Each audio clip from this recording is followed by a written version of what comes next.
Hello, welcome to my channel. My name is Erica, and in today's video, I am collabing with my best friend and soul sister, Steph. Her channel name is Not Your Basic Steph, and of course, I'll have her channel linked in my description box. Steph is absolutely beautiful. She is super duper de-duper talented. I mean, so talented. Blows my mind when I see her do the things that she does with makeup in her videos. I'm always blown away. And she is so very, very special and dear to my heart.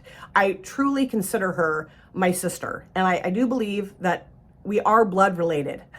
Might be impossible, but I do believe we are. And it's always such a treat and a pleasure to collab with her. And she came up with a really cool idea, which I'll get there in just a minute. But I want to talk to you guys about the palette that we're using today, because we both have this palette in common. It's the Castle of Horror palette from LadybugGlow in collaboration with Blair Dale MUA. And I recently did a 2 looks video with this palette and absolutely fell in love with it. And I recently ranked all of my LadybugGlow palettes. I have 7 of them, and that's the hardest ranking I've ever done since I started my channel, because I love all of their palettes. I think this is such a beautiful, deep, vampy, sexy color story. And in today's look, I'm going to be doing something that the brand owner suggested I do, putting a couple shades together. This shade here called Vortex and this shade here called Fear Factor. I will be using other shades in the palette as well, but definitely going to be using those 2 shades today. Yes. And Steph just used this on her channel too and just fell in love with it. We both love this brand. So yeah, really fun that we both have this palette in common. Now, Steph came up with a great idea for us to do for this video today. And she thought it would be really cool if we shared ghost stories from the place that we're from. I am from the state of Oregon, and she is from the UK. She was born and raised on the Isle of Wight. So she's got some great spooky ghost stories from the Isle of Wight. And I'm going to be telling you guys a ghost story from a coastal town that's about 45 minutes away from where I live. It's called Florence, Oregon. And I don't have personal experience with this ghost, but my mom had experience with this ghost. And my mom was not someone that believed in ghosts or supernatural anything. And I will be telling you guys her experience with this ghost throughout this video. You know, it's not going to be super duper scary. So, you know, I know some people don't really like to be scared.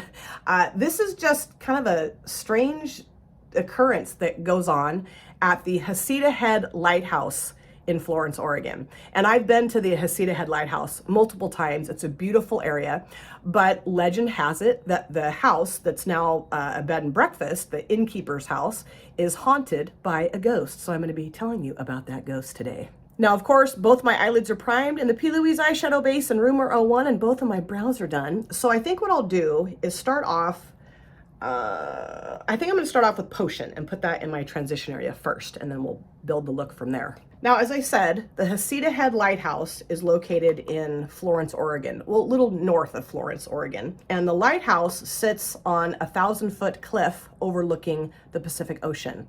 And the light that shines from the lighthouse is a 21-mile reach, and it's a 2-ton Fresnel light is what it's called. And the tower itself, the lighthouse tower, is 56 feet tall. And you can actually go to the Heceta Head Lighthouse and go on tours of the lighthouse. And you used to just be able to kind of go in and walk around at your leisure. But because it's so old, it was built in the late 1800s, they do have now guided tours, and they only take like a handful of people into the lighthouse at a time because the stairs are pretty old and rickety, and they've tried to leave it as original as it is since it was built. You know, they don't really do a lot of like repair. I mean, they have done repairs on it, but they try to leave it as, you know, true to form as when it was initially built. And the lighthouse first shone its light on March 30th, 1894. And there have been several different lighthouse keepers and their families that have lived in the lighthouse, obviously like keeping an eye on things and making sure that, you know, the lighthouse was working and, you know, tracking people's voyages and whatnot. And there's kind of some dispute about exactly what types of families lived at the lighthouse. Some reports say that it was just the lighthouse keeper. Other reports say that there were lighthouse keepers and their wives, and also that there were children that lived at the lighthouse as well, which was kind of frowned upon because, you know, it's a dangerous place to live. I mean, like I said, it's on a 1,000-foot cliff. So that I don't think was really wanted necessarily, but it sounds like in a few cases they did allow wives and children to live at the lighthouse. And the area, Heceta Head and the lighthouse, is named after Bruno de Heceta. And he came to that area in 1775. He was a Portuguese sailor sailing under the Spanish flag. Okay, so that's good for that shade for now. And now I'm gonna go into Vortex and put that in my outer V into my crease transition area a little bit. Now, throughout history, the lighthouse has done a few different things, and the innkeeper's house. In World War II, it was actually a military barracks. And then from the 1970s into the mid-1990s, it was a satellite campus for Lane Community College, which Lane Community College is not far from where I live. And during one of the satellite campus stays that the students were staying at the innkeeper's house, they decided to get a Ouija board out and try to communicate with the ghost that they were hearing and seeing in the house. And what they were hearing was a woman crying. They were also hearing like sweeping noises in the night. They would also notice that when they would go to bed at night and leave the house kind of messy, that somebody would clean up the house. And they were like, what's going on here? So like I said, they get this Ouija board out and they start asking it questions, the ghost questions. And the ghost says that her name is Rue, R-U-E, and that she was the lightkeeper's wife. I'm not exactly sure when. I think it was like in the late 1800s, early 1900s at this time. And that she had 2 daughters, and that one of the daughters drowned in the ocean. And that after she had passed away, Rue, the mother had passed away, that she has now come back to the innkeeper's house searching for her daughter. And apparently, I didn't realize this, but apparently there is an unmarked grave that's kind of up the hillside from the lighthouse and the innkeeper's house.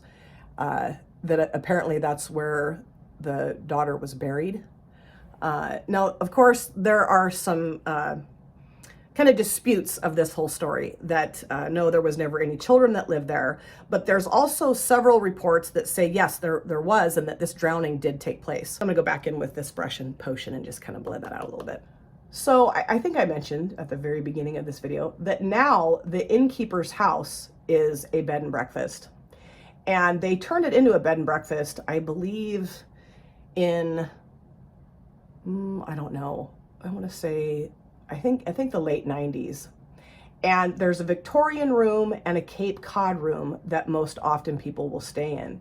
And apparently the Victoria room is the bedroom that the innkeepers and their wives would sleep in. And several guests have seen this spectral Rue walking around the Victorian room. They've heard her crying in the Victorian room. And there's also an attic in this house that people have heard her walking around in the middle of the night and sweeping also in the middle of the night. Apparently she likes to clean, which that sounds like a great ghost. She can come live with me if she wants to. And there was at one point in the, I think, mid-70s where they had like a groundskeeper and his wife that were living there while the students had left, the LCC students had left. And one day he was outside and he looked up at the attic and he noticed that the window was broken.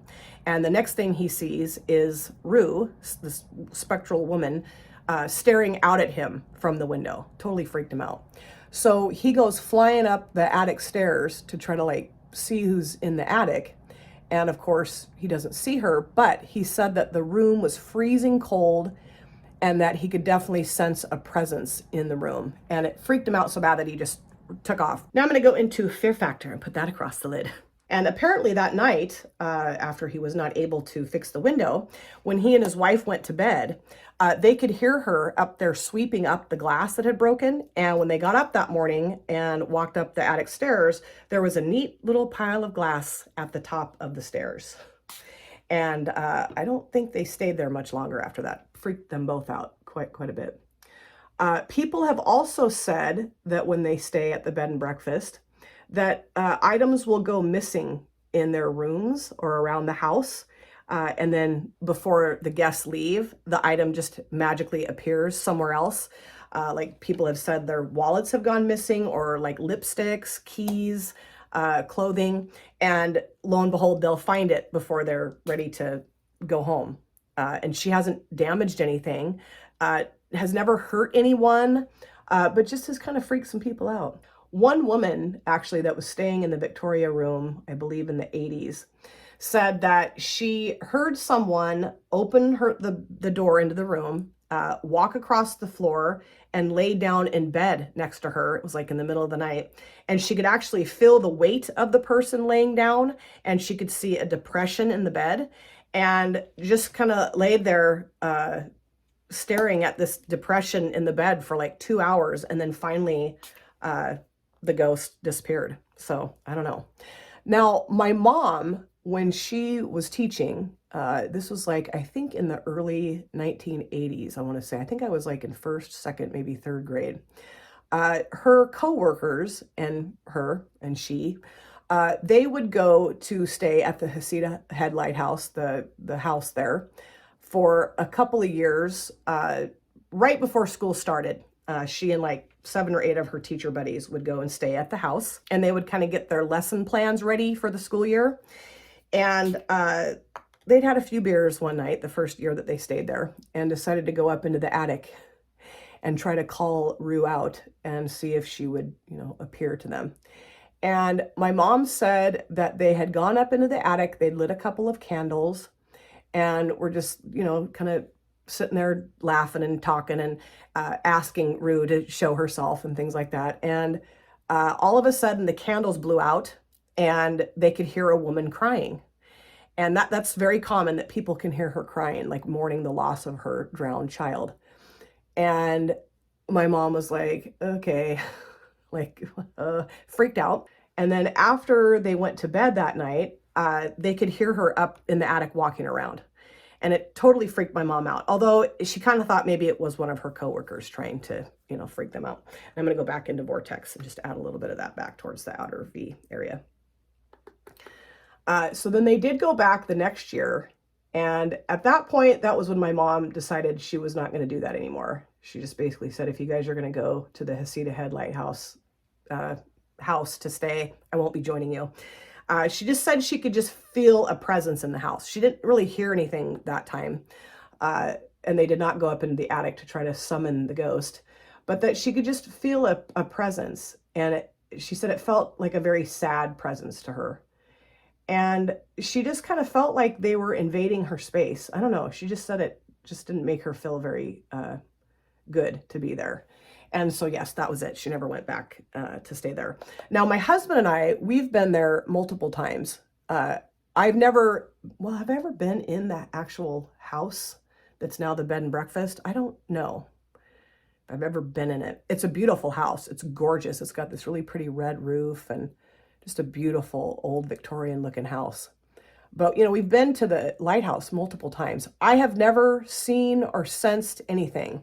But, there's been tons of stories, not so much anymore. There used to be a lot of stories there. There was a lot of like articles in the local paper. I'm gonna go back into Potion a little bit, about people seeing this woman. And, basically what they say is that some people say she's an old woman, and some people say she's like maybe mid-30s, and that she just kind of floats around from room to room. They've seen her leaving and entering, and they've seen her through windows. And like I said, they've heard her up in the attic, and, the crying sounds are very common, apparently. Her cleaning is very common. And yeah, so I don't know. I don't know what I think about it. Like I said, I don't have any personal experience with her at all, but like I said, my mom was not somebody that believed in ghosts at all. And the fact that she felt a presence there, and the fact that she just didn't feel comfortable there anymore, says a lot to me. Really did. And who knows? It could all just be total folklore, rumor. This person may never have even existed. I don't know that they've ever proven that she existed, but I don't think they've proven that she didn't exist either. And I think what I might do actually, just to jazz this up, I mean, I think that's gorgeous, but I think I want to go in with my finger into Castle of Horror and just pop a little bit of that like right here, just to add some fun right there. Kind of add some purpley stuff, not a ton, but just a little, just a little shift right there. And look at how beautiful that coats the finger. Oh, it's so pretty. I love it. Yeah, I like that. I'm glad I did that. That's really pretty. I kind of blew Vortex out a little bit more than I wanted to, but that's okay. I really like how it looks. It's beautiful, beautiful shade. And I hadn't used that yet, so that's fun to use a shade that I hadn't used yet. And I'm not sure if you guys have ever been to Heceta Head. You know, I know people travel to Oregon, and some of you watching could be from Oregon. But let me know if you've ever been there and if you have seen Rue, the ghost. Also, there was some reports I read when I was looking at the information for this video that some people think that Rue could have been the name of the daughter that drowned. So I don't know. I'm not sure. But yeah, pretty creepy. Pretty creepy. But it sounds like from all the reports I read that she's a nice ghost. She's clean. She likes to clean. And even though she does kind of play some pranks on people by taking their items and moving them around the house, she still gives them back. So that's good. We like her. Okay, so I think I'm pretty much done with this look. I'm gonna go clean up the fallout, do the rest of my face, get my hair dried. I will come back. This is the finished look, and I love how this look turned out. Love the eyeshadow palette. So glad that Steph and I both have it so we could use it for our collab together today. So fun. And I'm going to show it to you again, but let me show you just a few things I threw on my face for my finished look.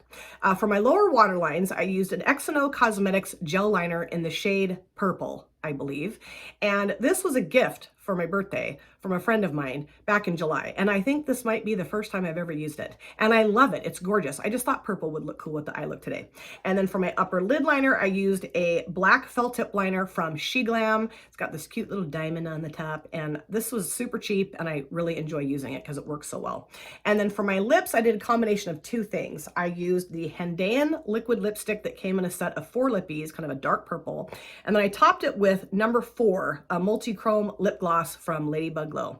This was really fun to put together. Really enjoyed it. Really, really cool. And you can't really see the shift in color in my camera, but it looks pretty shifty in real life. And then for my mascara, I did use the Nobu Cosmetics Nobu Lash Mascara again. Love this. And then also for my inner corner and then also on my face, I used this beautiful highlighter slash eyeshadow palette hybrid type situation from Beauty Moon Cosmetics. This is the Enchantment palette. And this is a UK indie brand that I just love. I use this shade right here in my inner corners and also on my face. Loved it. So now let's talk about the eyeshadow palette. Castle of Horror from LadybugGlow in collaboration with Blair Dale MUA. Such cute packaging, super spooky. And man, gorgeous. Loved all the shades that I used today. This shade and this shade together, stunning. The brand owner was absolutely right. That was really fun. I felt like I kind of blew the shade up a little bit too much at first, but I ended up liking the final result. This shade worked really well, and I loved popping just a little bit of Castle of Horror right next to the Fear Factor shade. So fun. And on my lower lash lines, I basically just put these two shades together, just kind of, I don't know, put them on and blew them out a little bit. But beautiful. I cannot wait to see what Steph does with this palette. Steph creates such amazingly beautiful, special, just out of this world eye looks, and I know she's going to create another extremely extraordinary, beautiful look with this palette. And like I said when I was filming, I would love to, or doing the video, I would love to know if you guys have ever heard of the Heceta Head Lighthouse Ghost. Most of you probably have never heard of that. It's just something that we do talk about here every so often. Like you'll hear people talk about Heceta Head, and like when I went and visited that with my husband in March, when I got back and was telling my coworkers about it, they're like, "Oh, did you see the ghost?" And I'm like, "No, I didn't see the ghost." I've never seen her. I do hope that maybe someday I will see her. I know that other family members of mine besides my mom have also seen the ghost. Other friends of mine have seen the ghost or seen like flashes of her. And yeah, I mean, it's a pretty common folklore here that this ghost does exist. Who knows? It could be all in our imaginations. I have no idea. But still, really fun to talk about the ghost with you guys today. And who knows, maybe someday we'll cross paths with each other. Thank you guys so much for taking time out of your lives to sit down and watch this video. If you're new here and you enjoyed what you saw, please consider subscribing, smash the like button, and of course, comment down below in the comment section. I love to chat with you guys there. If you've been here before, thank you so much for coming back. I cannot wait to see you guys again in my next video. But in the meantime, please take very good care of yourself. Be well, safe, happy. I'll see you soon. Bye. Drop it.